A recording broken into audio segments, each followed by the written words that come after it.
Ancient Evil is Treyarchs' love letter to Greek mythology, whilst also being by far the best map in Black Ops 4. But is Ancient Evil the best map in Call of Duty Zombies? Hopefully this video will answer this question. How will I be reviewing this map? This video will be made of 5 parts. 1. Map design and how it flows, also zombie type. 2. Atmosphere and characters.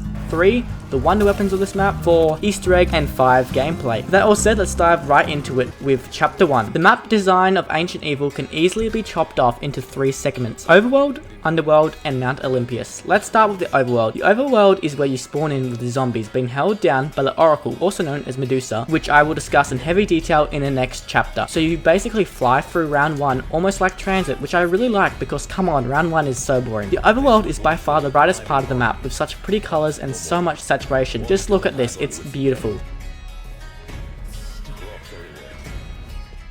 Like every Chaos map, you go to the Sentinel artifact and activate power. Unlike every other Chaos map, there is a super fun holdout stage in which we get introduced to our main antagonist, Perseus, and he is Zeus's nephew, and Pegasus, which I will go into extreme detail in the next chapter. You also get introduced to a new zombie type being Spartans. Basically, you have to get a headshot to kill them, and if you shoot their body, they will respawn in again. And I really like them, not being too strong and not being too weak either. A nice change from the regular pace, and they fit in so well this map. Pegasus comes in with a clutch to save you from the large horde of zombies. You now turn on power for the entire map and you may go venture around this beautiful overworld, whether it's these altars to the gauntlets, beautiful trickling streams, statues to the Greek gods, to the Spartans or philosophers, these markets that feels like you're in it, and this beautiful theatre. Ancient Evil by far has the most charm in any zombies map to this day, and I will die on that bridge. You will start to build your shield, and whilst doing this, you will spawn in the Giganes, which honestly is a great boss. It's a nice mix in between Panzer and Brutus, having tons of health, but able to hit you from afar. This boss is a serious threat, so you will always want to target all your firepower on it when he spawns in, and he fits in so perfectly into this map with a Spartan shield and spear, while also feeling like it just came out of the Greek mythology. Absolutely perfect. Then you fly on Pegasus to the Underworld, which shows this amazing cutscene which just wow, is so beautiful. Then you spawn in this Underworld, and now those vibrant and popping colors have now disappeared, being replaced with dark greys, dark greens, and dark reds. And damn, this part of the map is beautifully crafted with this huge stone snake you walk along, this blacksmith area where you can build Pegasus Strike, which is basically homunculus if it was on steroids. You turn on Pack by shooting at the 2 cages, one spawning a Giganes and the other Spartans, which is an absolute perfect way to up the ante and keep you on your toes. Then go to Pack and hold out for about 30 seconds, and boom, Pack is powered up. This is absolute perfect design, both being easy for casual and hardcore alike, not having any too high barriers of entry, unlike Night of the Dead or Origins. The Underworld and Overworld flow in together perfectly, one being very saturated and one being very depressing colors. These work so well together, and also the amount of content spread out throughout the map is perfect. In the Underworld, there's 2 gauntlets, there's Pack-a-Punch, and there's 1 perk, and Pegasus Strike.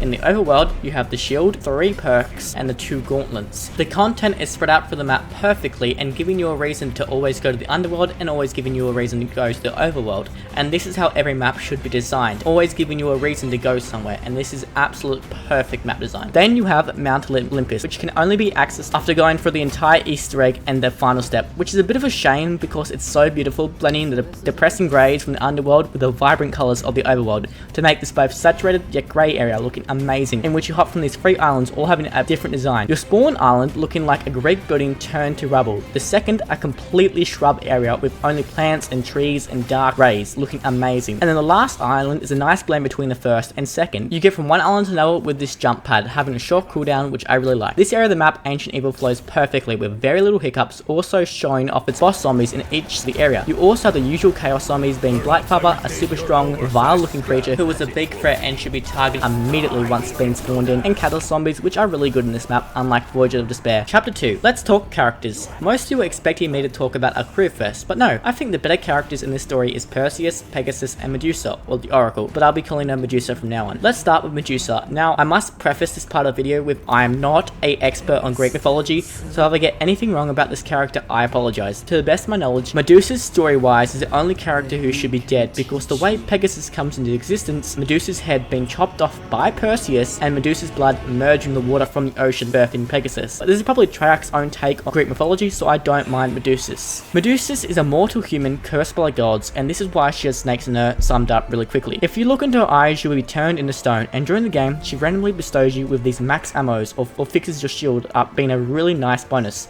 and there is no known way to abuse this. Then, Pegasus being a flying horse, which is so cool. I love the stories behind Pegasus in Greek mythology so much. And again, in Ancient Evil, he helps you out with the Pegasus strike, being by far one of the strongest equipment ever, and he takes you to the underworld. Then Perseus, the nephew of Zeus himself, is your main protagonist. In Greek mythology, Perseus is a great hero who killed many monsters and is Hercules' grandfather, I believe. I may be wrong on that. In Ancient Evil, Perseus is the main antagonist, being the final boss fight, and a good one at that, and is a constant threat during the game. Ancient Evil honestly inspired me to learn about Greek mythology, and I implore you to learn about it as well. I will link some videos in the description so you guys can check it out yourself. Then you have the Chaos Crew being honestly at its best in Ancient Evil, with Scarlet not being annoying like she was in the previous maps, with a transition of Brutus from being a good guy to controlled by the cult, and Stanton as well, whilst Diego being the only one unaffected. But alas, we will never know what happens to this crew because it is left on a cliffhanger, which is a travesty in my opinion. The atmosphere of Ancient Evil is by far the best. I've always said it was roughed, but I was wrong. It's Ancient Evil. You really feel like you're inside the storybooks of Greek mythology, and for a nerd of Greek mythos like me, this is a dream. Everything in Ancient Evil adds up to the atmosphere, whether it's the shield, or the Pegasus strike, or the underworld, or Mount Olympus, or building the wonder weapon and traveling to River Styx, in which the wonder weapon is named after the boat driver, Charon. Amazing attention to detail. You know you've done a damn good job at the atmosphere of the map if you can go learn about Greek mythology and appreciate this map 10 times more. This is how every map atmosphere should be designed, around the map and not the game. Chapter 3. Wonder Weapons. The wonder weapons of Ancient Evil are on par, if not better, than the staves or bows. Again, they are 4 different variants: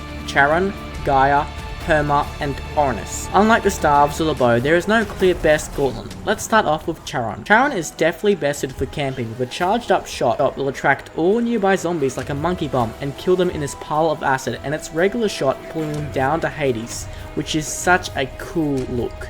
Then Gaia, in my opinion, looking the best with this earthy look, one of the most unique design for one weapon in my opinion. Its regular shot just killing zombies, but its charged up shot literally sending through an earthquake through the ground, killing any zombie nearby. Gaia is definitely a jack of all trades, kind of gauntlet. Then we have the Herma gauntlet, which has by far the coolest charged up attack. You are literally granted the power of Zeus and shoot down lightning from the heavens, and its regular shot turns zombies to ash. This gauntlet is by far the best for training. Then finally, Orinus. The best way I could summarize this gun is the thunder gun. It absolutely blows zombies a mile away, and its regular shot launches them into the air, which is so cool. The process of building the gauntlets is by far the best for both casual and hardcore players, unlike the bows or staves, being a pretty big learning curve, but the gauntlets are accessible to all players, both new and veterans. Once you get good at building the gauntlets, you can probably smash it out in like 5 minutes, which is just so satisfying. The gauntlets are a perfect wonder weapon, and each gauntlet is tied into Greek mythology, with Charon being the captain of the boat at the River Styx, Orinus being the god of the sky, Gaia is literally the earth, Herma is the god of fertility, and all these little tie-ins just add to the absolute charm of this map. Chapter 4. Easter egg. I'm gonna be honest with you guys, I'm not a big Easter egg kind of person, but after completing this Easter egg for the first time ever this week, I have to say it was absolute blast. It's probably the main reason I'm making this review right now. I enjoyed the entire quest, from completing trials to building every gauntlet, and then shooting the statues whilst in the zombie blood. Even the cog step wasn't too hard, except for the orc by one that took me 15 minutes. I'm not proud of that. Then the puzzle step with the electric zombie wasn't too bad, and okay, I cheesed the hold up step, but it's very hard in solo, okay, cut me some slack. And then the theater step, which may be one of my all-time favorite Easter egg steps. Before discussing the boss fight, the way these Easter eggs get you to use every gauntlet, unlike Origins or Horizon Drac, in which you have to build everyone, but you barely change from your personal favorite one. This game makes you use different gauntlets, which is how an Easter egg that involves a one weapon in the map should work, in my opinion. And then the boss fight. You get teleported to Mount Olympus, in which you have to fight against Perseus, but unfortunately he turns the mighty steed Pegasus against you, and you must take out your friend. I know what I have to do, but I don't know if I have the strength to do it. This fight will have you hopping from island to island, trying to dodge Perseus throwing his sword at you and Pegasus bringing down lightning from the heavens. You must damage him enough to get him down to the ground. Once you get him down to the ground, you gotta hit him as hard as you can, as quick as you can. If you do this correctly, the first stage will be finished, and the third island gets blown up, and if you're on it, you get insta-down, bringing so much challenge and keeping you moving quick and fast. And then you have to repeat step 1 again, and then the second island is blown up, and also Pegasus is killed. I'm sorry, my friend. I cannot stress how much fun this was. Constantly constantly keeping you on your toes, but not too oppressively difficult like some boss fights. Then you fight the man himself, Perseus, and he is much like Pegasus, but he has some meaty hits. Once you take him down, the boss fight is over, and you have this amazing cutscene, and the twist happens. The Oracle, who has been helping you out the entire game, isn't exactly on your side. I enjoyed this entire Easter egg from start to finish, and I implore you, if you haven't already finished it, to go and complete it. It is one of the best ever crafted Easter eggs, and every step works perfectly, and the boss fight is by far the best in any Treyarchs Zombies game. I'm gonna die in that bridge.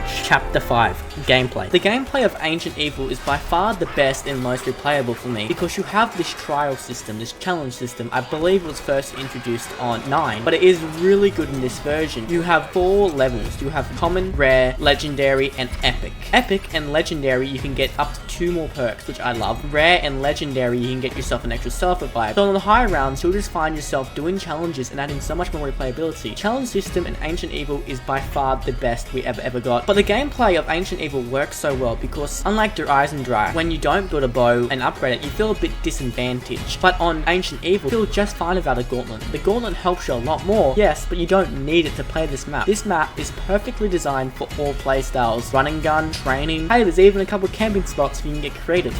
This map is a perfect blend of all gameplays. We've all said in the previous chapters, does it work? Does it all flow together like a good map? And the answer is flawlessly. I really don't have too many negatives to say about this map. Only problem is, well, Black Ops 4 perk system and how you load them with a specialist kind of killing game progression, and also pack a punch in your gun 5 times is annoying, but that isn't this map's fault. Other than that, it all works perfectly. The charm of this map and how it ties into Greek mythology, how the Easter egg meticulously uses every part of the map, how there isn't any unused parts of the map, beautiful saturation of the overworld, also the depressing greys of the underworld, mixing so well together and giving so much charm to this map. I have always said Origins is my favourite map, but I take it back. My new favourite map is Ancient Evil. Ancient Evil has inspired me to learn about Greek mythology, and that's what a good map should do. I don't think any other zombie map has done that to me before, and that is why Ancient Evil is the best zombies map ever made. And what do you guys think? Do you think it's the best map ever? Let me know.